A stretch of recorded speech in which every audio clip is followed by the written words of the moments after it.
Alhamdulillahi rabbil alamin wa bihi nasta'inu ala umuri dunya waddin.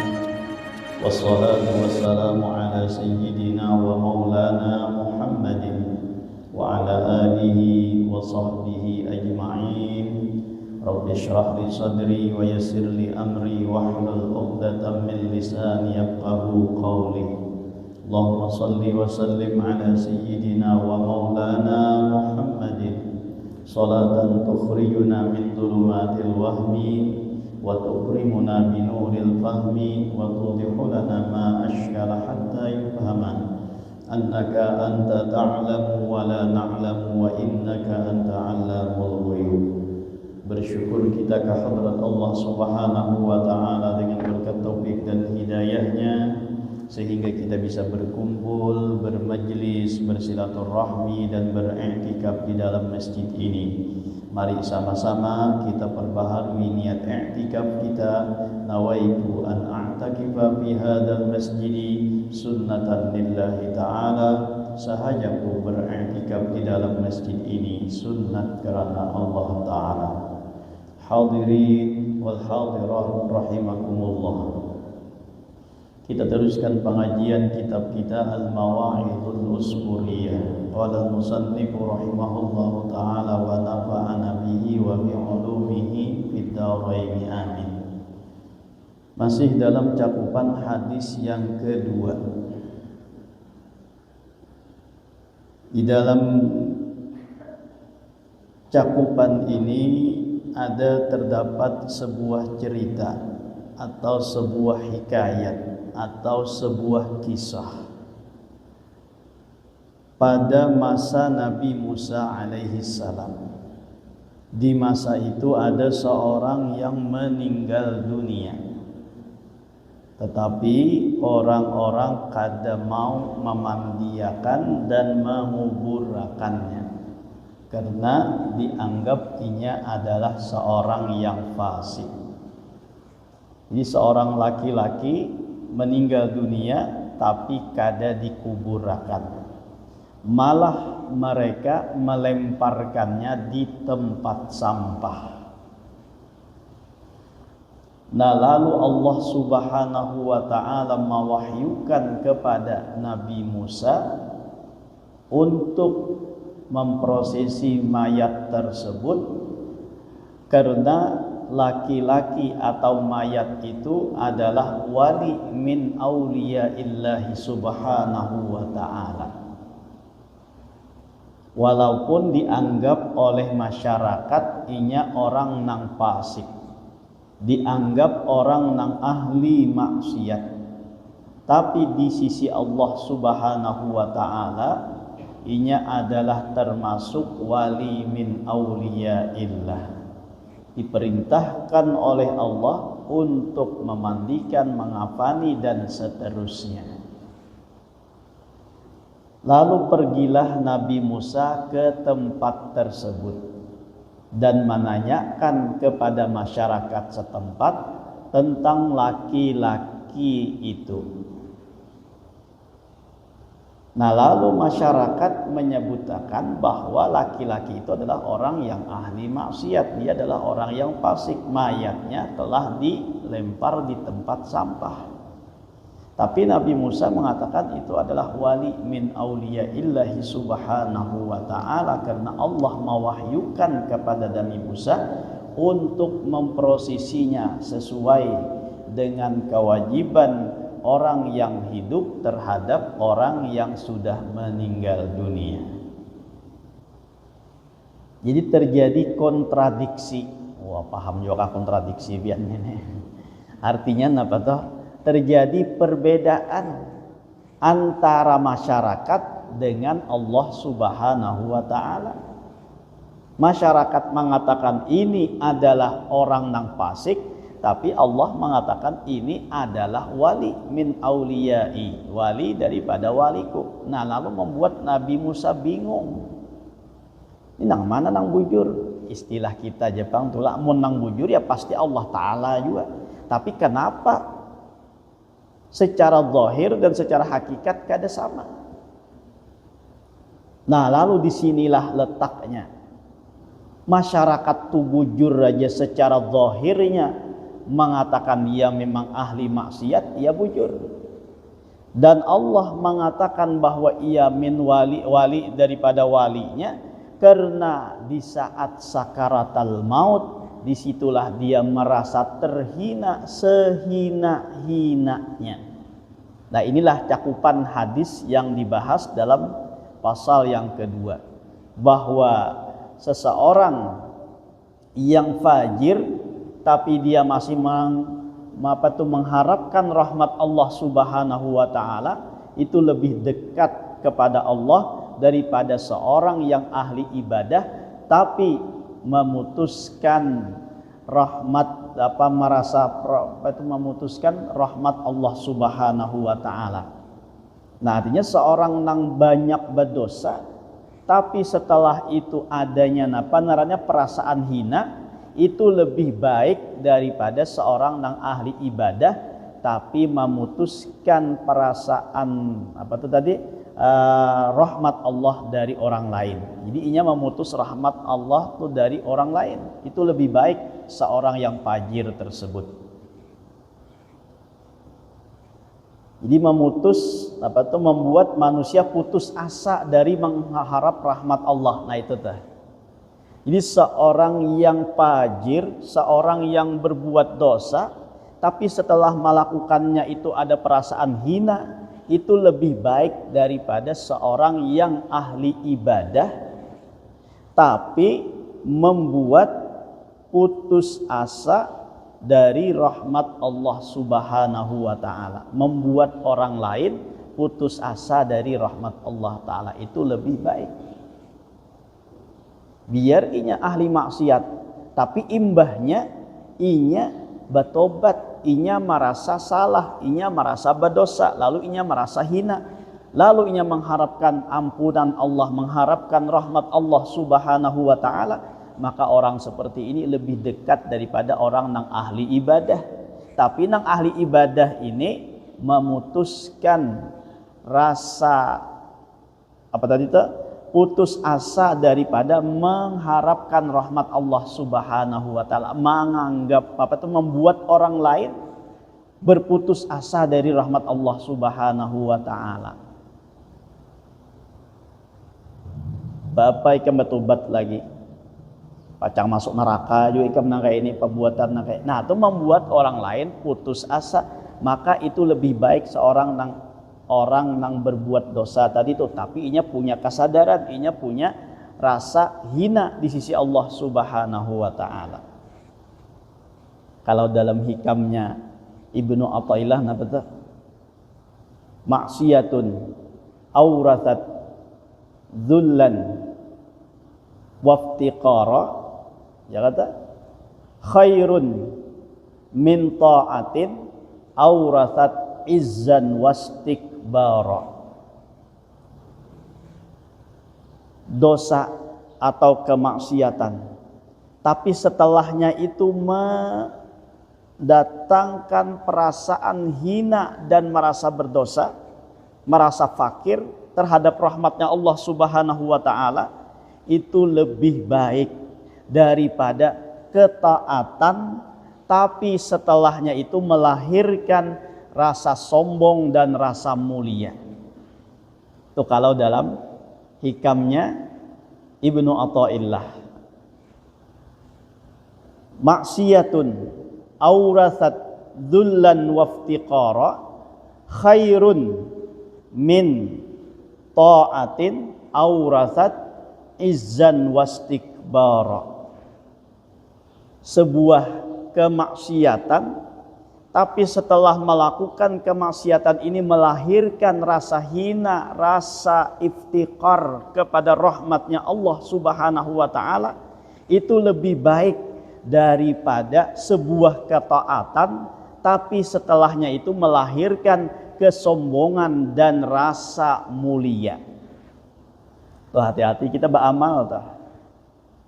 Imbah sembahyang tarawih, imbah sembahyang tahajud, imbah membaca Quran, imbah bacaan yang lain, lalu merasa harat, rasa inya nang ampun surga sudah, Nah itu lebih baik, ujar siapa? Ibnu Athaillah, daripada sebuah perbuatan tapi setelahnya itu ada penyesalan, setelahnya itu ia merasa berdosa, setelahnya itu merasa fakir terhadap rahmatnya Allah Subhanahu wa ta'ala. Nah itu lebih baik daripada ketaatan tersebut. Berbuat maksiat tapi inya bertobat, itu lebih baik daripada berbuat taat tapi merasa mulia, sehingga melahirkan ketaatan tadi rasa inya nang paharatnya, rasa inya nang paling banyak ibadahnya dan lain sebagainya. Nah itu adalah sebuah ketaatan tapi melahirkan kesombongan, itu kada baik. Nah makanya kita dalam berbuat taat itu hendaknya kita lebih mengharapkan rahmatnya Allah Subhanahu wa ta'ala, lebih kita menghinakan diri, lebih merendahkan diri ketika kita berbuat taat. Maka di situ kita menyerahkan kepada Allah bahwa apa yang kulakukan ini tidak bisa kecuali dengan tolong dan dengan hidayah petunjuk darimu ya Allah. Apa yang aku lakukan ini tidaklah sesempurna dari apa yang engkau perintahkan yang sebujur-bujurnya. Ulun belum mampu lagi menggawi nang sabujur-bujur nang pian suruh ninto. Nah itu ada perasaan hina nang kayak itu lebih baik teh. Lebih baik lagi teh. Ya kan? Jangan sampai kita imbah berbuat taat tuh bah rasa seorang na ampun surga sudah. Imbah berbuat taat tuh rasa seorang na rasa pandahulunya masuk surga. Nah tuh jangan ada perasaan-perasaan nang kayak itu. Karena apa? Karena ibadah kita tuh belum tentu diterima oleh Allah Subhanahu wa ta'ala. Nah sehingga kita pun masih merasa takutan dengan ibadah yang telah kita lakukan. Jangan sampai menimbulkan kesombongan dan merasa mulia daripada orang lain. Jadi ketika inya sakaratul maut, disitulah dia merasa hina, dia merasa berdosa dan mengharapkan rahmat Allah Subhanahu wa ta'ala.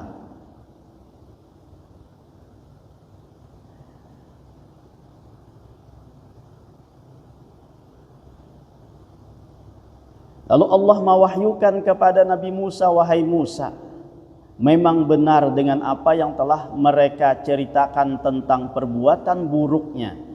Tetapi ketika kematiannya, ia memohon syafaat kepadaku dengan 3 perkara yang jika seluruh orang berdosa dari makhlukku memohon dengannya, niscaya aku berikan. Bagaimana aku tidak memberikan? Sungguh ia telah memohon untuk dirinya, sedang aku adalah Maha Pengasih. Nah jadi ujar Allah, bujur aja Musa, napa nang dikatakan oleh masyarakat itu memang inya ahli maksiat. Tapi ketika dia sakaratul maut, ketika dia hendak meninggal dunia, di situ inya bermunajat kepada Allah, meminta syafaat, meminta tolong kepada Allah Subhanahu wa ta'ala dengan 3 permintaan. Seandainya ujar Allah, dari seluruh makhlukku meminta yang 3 itu, maka pasti juga aku akan memberikan apa yang dimintanya tersebut. Ini untung-untung hendak meninggal kawak nang kayak ini nih. Lalu memohon dan meminta kepada Allah. Nang pertama,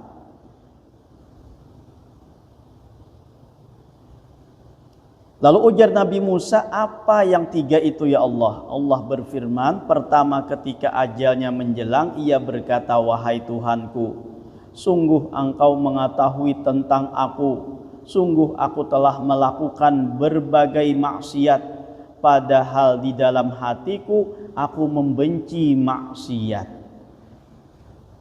Jadi yang pertama inya tuh waktu sakaratul maut tuh waktu hendak meninggal nih teh. Baucap di dalam hatinya, ujarnya, wahai Tuhanku, engkau mengetahui tentang aku, sungguh aku telah melakukan berbagai maksiat, padahal di dalam hatiku aku benci maksiat tersebut. Tetapi di dalam diriku terkumpul 3 perkara yang membuat aku melakukan maksiat. Padahal aku tuh benci lawan maksiat, tapi di dalam diriku ini ada 3 nang terkumpul yang membuat aku tidak bisa untuk meninggalkan maksiat tersebut. meskipun aku membencinya. Pertama hawa nafsu, teman yang jahat, dan iblis. Nah, 3 macam ini yang ada di dalam diri manusia. Sehingga dengan yang 3 inilah membuat mereka ataupun manusia itu berbuat kemaksiatan kepada Allah Subhanahu wa taala. Ini sudah kita bicarakan ya, kata hawa nafsu, teman yang jahat, dan iblis. Kalau di di dalam kitabnya Imam Al-Ghazali ada 4 sebenarnya, yaitu adalah dunia. Nah, itu juga yang menghalangi daripada berbuat taat kepada Allah Subhanahu wa taala. Hawa nafsu, teman yang jahat, dan iblis, laknatullah alaih. 3 perkara ini yang membuat aku melakukan maksiat. Tapi ini jangan dijadikan pembenaran lawan kita. Mungkin kita waktu hidup ini jangan kita anggap itu sebagai pembenaran.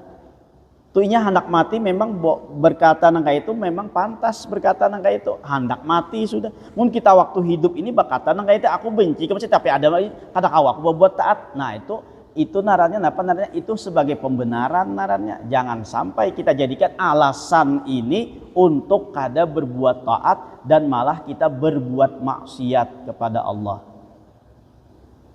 Jangan dijadikan alasan, ya kan? Aku ya kata kau berbuat taat nih karena apa? Karena ada iblis pang, ya karena ada nafsu pang, karena ada kawan yang jahat pang. Lalu aku kada berbuat taat. Nah, itu jangan ada alasan nang itu kita tetap melawan nang ini. Jangan sampai kita menyerah. Nang menyerah tadinya sudah waktu sudah kada ada berdaya napa-napa lagi. Mun kita masih sihat nang kayak ini, jangan sampai kita menyerah untuk melawan musuh-musuh kita dalam beribadah kepada Allah Subhanahu wa taala. Dan sesungguhnya aku maha mengetahui dengan apa yang aku katakan. Maka ampunilah aku. Yang kedua, ya maka ampunilah aku. Nah, itu yang pertama tuh inya minta ampun kepada Allah Subhanahu wa taala. Ini untung-untung nih anak meninggal sempat meminta ampun.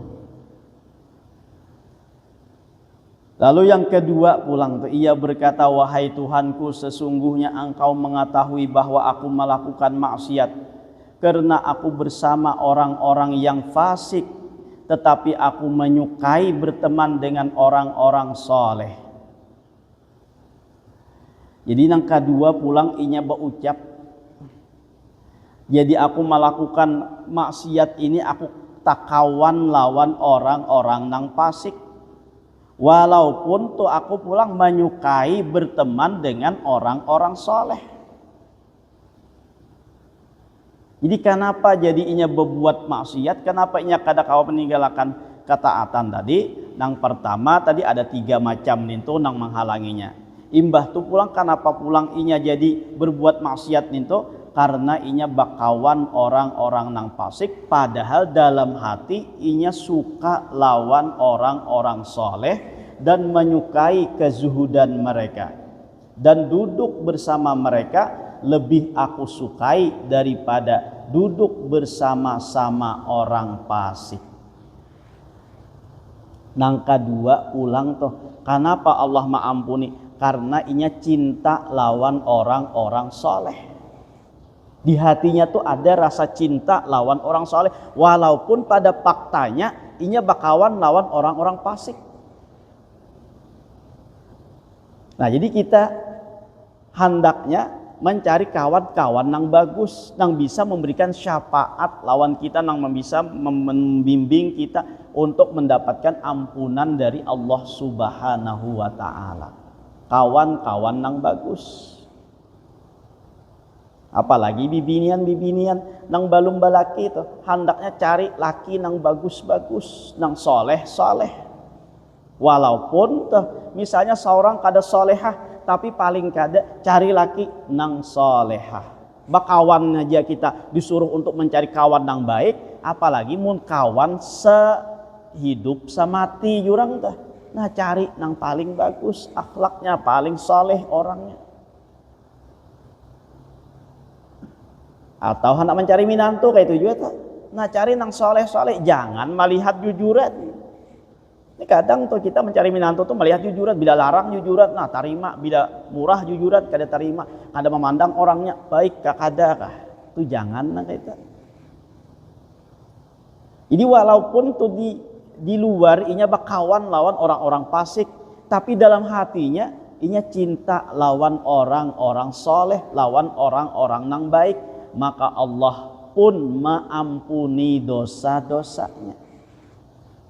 Apalagi amun di luar bakawan lawan orang nang baik, di dalam hati pulang cinta lawan orang-orang nang baik nih tuh. Nah tuh tambahnya lagi nih.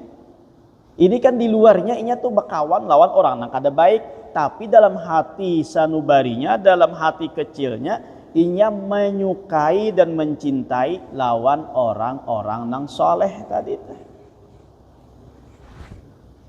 Nah jadi hendaknya kita banyak-banyak bakawan lawan orang nang soleh. Karena orang-orang soleh itu bisa memberikan syafaat karena di hari kiamat.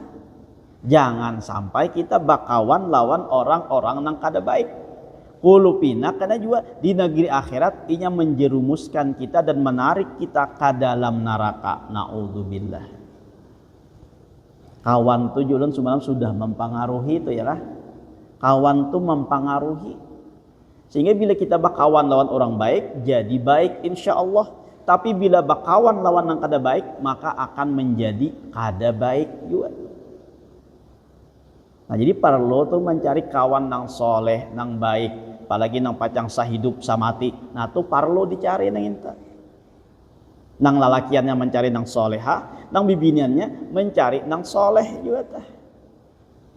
Kalau masalah jujuran asal ada aja tuh, asal ada nang wajibnya aja iya sudah. Ini kada paling penting jujuran larang dahulu. Orangnya pamabuk kak ada papa, orangnya penjudi kak ada papa. Nang penting jujuran larang. Nah apa ada jujuran larang nih? Cari kawan nang sehidup samati nih tuh, orang nang soleh nang bisa membimbing dunia akhirat. Itu nang kedua. Kita habiskan. Yang ketiga, ia berkata, wahai Tuhanku, sesungguhnya aku mengetahui bahwa aku lebih mencintai orang-orang soleh daripada orang-orang fasik. Sehingga jika aku bertemu dua orang, yang satu orang soleh dan yang satunya orang fasik, maka aku akan mendahulukan hajat orang yang soleh daripada orang yang fasik. Nang ketiga pulang tah. Ya kan nang kedua tadi napa tah? Inyat ninto bakawan lawan orang-orang fasik, tapi hatinya cinta lawan orang nang soleh. Nang ketiga ini pulang bahwa inya lebih mencintai orang-orang soleh, artinya lebih mendahulukan orang-orang soleh daripada orang-orang fasik. Sehingga ujarnya jakanya ada tuh dua orang, seikong nang soleh, seikong nang fasik, meminta hajat lawan inya, maka hajat orang nang soleh itu nang didahuluakannya daripada hajat orang yang fasik. Nah tiga macam inilah yang membuat orang yang ahli maksiat tadi mendapatkan ampunan dari Allah Subhanahu wa ta'ala. Jadi tiga macam ini, yang pertama mengakui bahwa seorang ini banyak berdosa, tapi dalam hati tuh seorang tetap cinta lawan kebaikan. Kenapa jadi berbuat dosa? Karena ada tiga macam di dalam diri yang terkumpul yang membuat inya berbuat dosa. Yang pertama hawa nafsu, kawan nang kada baik, lalu iblis. Itu alasan yang pertama. Alasan yang kedua pulang tah, inya mengetahui bahwa melakukan maksiat itu karena takawan. Nah inya melakukan maksiat itu karena takawan lawan orang-orang fasik. Tapi inya tetap menyukai dan mencintai, menyukai lawan orang-orang soleh. Kada benci lawan orang soleh atau kada benci lawan orang-orang yang baik. Walaupun kekawanan nih orang fasik. Biasanya bila orang ini takawan lawan orang fasik, makanya kada katuju lawan orang nang soleh, itu biasanya nang kayak itu. Nah tapi inya ini walaupun takawan lawan orang fasik lalu berbuat maksiat, tapi dalam hatinya tetap cinta lawan orang soleh, tetap inya menghormati lawan orang soleh. Yang ketiga pulang inya tuh bahwa inya lebih mendahulukan kepentingan orang-orang yang soleh daripada kepentingan kawannya orang nang kada soleh yang fasik tersebut. Sehingga dengan tiga inilah orang ini mendapatkan rahmat dari Allah Subhanahu wa ta'ala. Lalu dia menjadi wali min auliyaillah. Nah itu narannya husnul khatimah. Walaupun awalnya berbuat maksiat, walaupun awalnya banyak kesalahan-kesalahan, tapi ketika akhir hayat inya bertobat kepada Allah, memohon rahmat dari Allah, merasa hina di hadapan Allah Subhanahu wa ta'ala, nah maka orang ini mendapatkan ampunan, bahkan menjadi kekasihnya Allah Subhanahu wa ta'ala. Merasa hina itu pangtuna. Allah maha senang lawan orang-orang nang merasa salah, lawan orang nang bertobat, lawan orang nang mengakui kesalahan. Itu Allah sangat senang lawan orang tersebut, sesuai dengan firman Allah, innallaha yuhibbut tawwabin wa yuhibbul mutatahhirin. Nah tawwabin itu siapa? Orang-orang nang mengakui kesalahan, walaupun sudah hendak meninggal dunia. Ibaratnya kada kau berdaya napa-napa lagi, inya mengakui kesalahan, ya tetap diampuni oleh Allah Subhanahu wa ta'ala kesalahannya ninta. Asal hakun dan mau bertobat, itu aja. Asalkan pulang tuh, rohnya kada sampai lagi di tenggorokan. Innallaha yaqbalu taubatal abdi ma lam yughargir.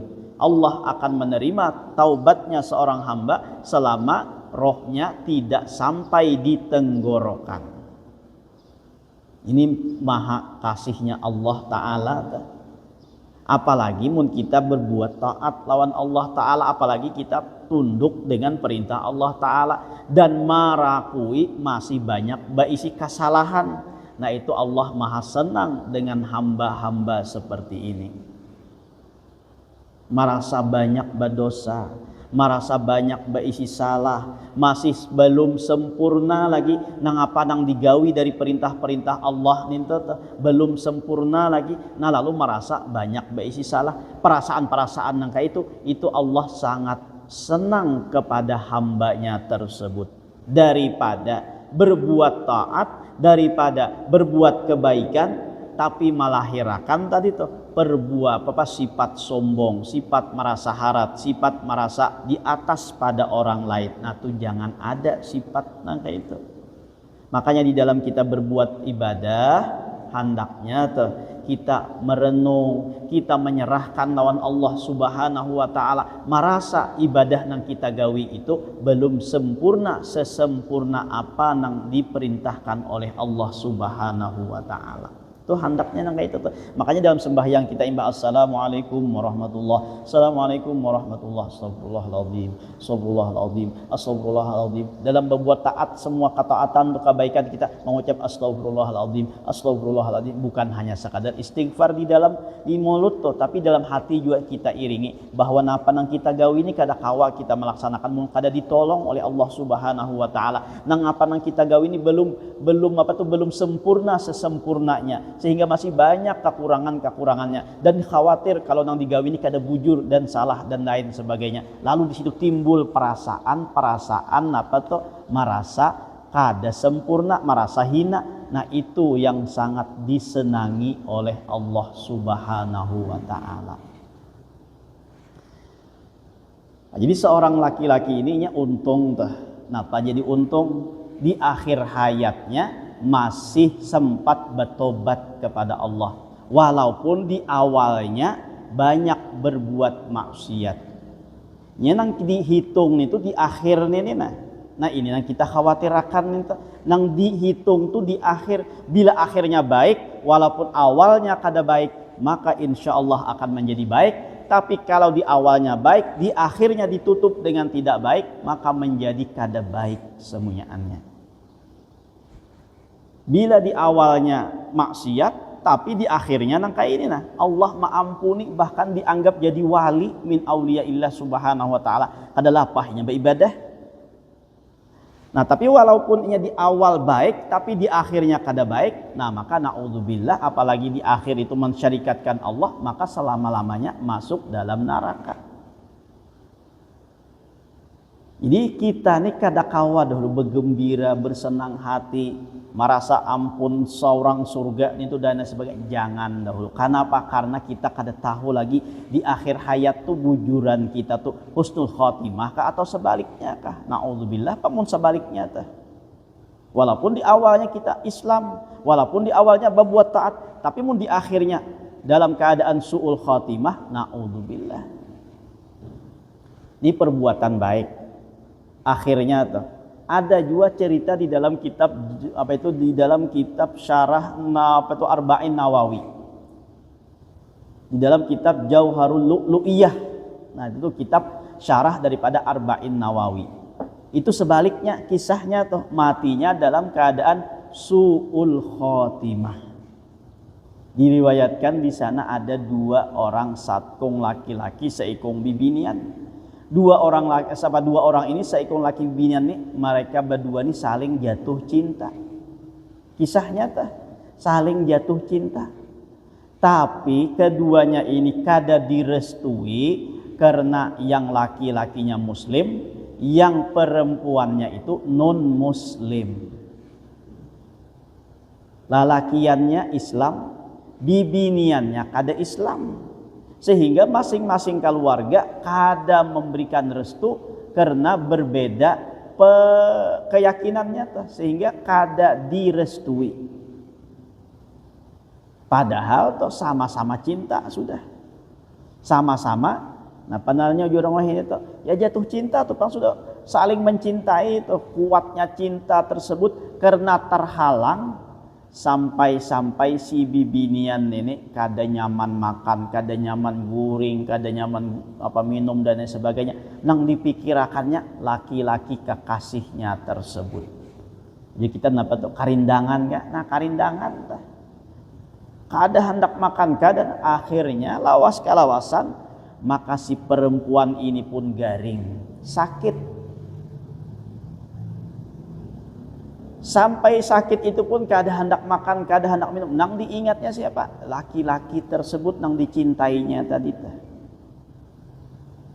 Dalam keadaan sakaratal maut, maka si perempuan ini dia melepaskan agama nang dianut dan menganut agama Islam. Dia mengucapkan kalimat syahadat, masuk Islam karena beranggapan walaupun di dunia ini kada bertamuan lawan orang nang dicintainya, tapi inya berharap karena di akhirat bisa bertemu dengan orang nang dicintainya tersebut. Lalu inya masuk agama Islam dan meninggal dalam keadaan muslim, dalam keadaan muslimah. Nang laki-laki itu kayak itu juga cinta berat lawan si bibinian tadi. Mendengar bahwa orang yang dicintainya ini meninggal dunia, akhirnya si laki-laki ini pun juga sama karindangannya, merasa hidup hampa, kada ada lagi merasa gairah dalam hidup tuh. Karena apa? Orang yang dicintai sudah pergi meninggalkan dirinya. Akhirnya sama, kada mau makan, kada mau guring, kada mau, pokoknya nang diingat oleh laki-laki ini pun wanita nang dicintainya tersebut. Sampai akhirnya si laki-laki ini pun dalam keadaan sakaratal maut. Lalu karena cinta lawan si bibinan tadi, akhirnya na'udzubillahnya si laki-laki ini pun melepaskan agama Islamnya dan dia berpendapat biar di dunia ini kada bertamu, asalkan dengan kekasihnya bertemu walaupun di dalam neraka tidak apa-apa, nang penting bertemu dengan orang nang dicintainya. Akhirnya si laki-laki ini pun meninggal tapi meninggalkannya dalam keadaan su'ul khotimah. Na'udzubillah.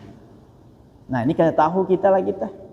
Ini pang hidup tuh, ini pang garisan hidup kita. Apakah kaina kita tuh dalam keadaan sakaratul maut nang kaya apa? Kada tahu lagi. Nang kayak kisah tadi tuh, nang awalnya muslim tapi masuk agama lain, nang asalnya nang kada muslim masuk agama Islam. Itulah hidayah dari Allah Subhanahu wa taala. Nah, sehingga kita selalu minta tetapkan iman kepada Allah, tetapkan apalagi itu hidayah kepada Allah. Jangan sampai hidayah dan iman itu dicabut di dalam hati kita, apalagi dalam keadaan sakaratul maut. Seikung nini mati dalam keadaan muslim walaupun awalnya bukan muslim, nang seikung muslim tapi akhirnya dalam keadaan non muslim. Karena apa tadi? Karena saling mencintai. Tapi kalau nang muslim, nang bibinan tadinya hendak bertamuan itu lalu melepaskan agama. Nah, itu nang bujur. Agama nang dahulu inya musyrik, lalu agama muslim nang dipeluknya agar inya bertamuan kana ujinya. Nah, tasalisih ke jurang to. Di dunia kada bertamu, di akhirat kada bertamu juga. Naudzubillah. Nah, jadi itu yang perlu kita khawatirkan, perlu nang kita pikirkan toh. Dalam keadaan sakaratul maut kita kayak apa, kayak keadaan kita. Apakah kita masih bisa untuk menetap memegang teguh keimanan kita? Karena di akhir hayat itu iblis inya habis-habisan. Nah, iblis itu habis-habisan tuh untuk apa?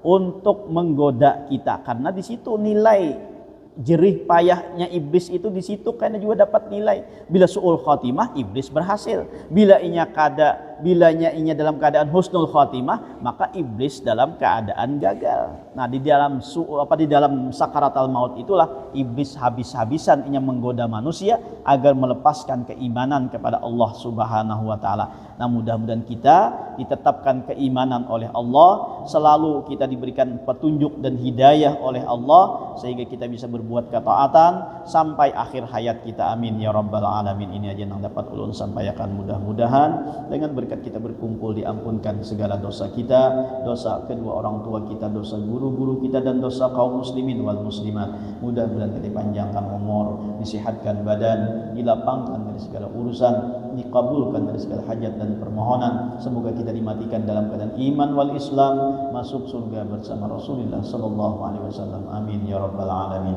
Ulun minta halal, minta maaf, minta ridha dunia akhirat. Ala hadhihi niyyah wa kulli niyatin salihah wa ala ma nawa bihi salafus salih wa ila hadratin nabi al-Fatihah.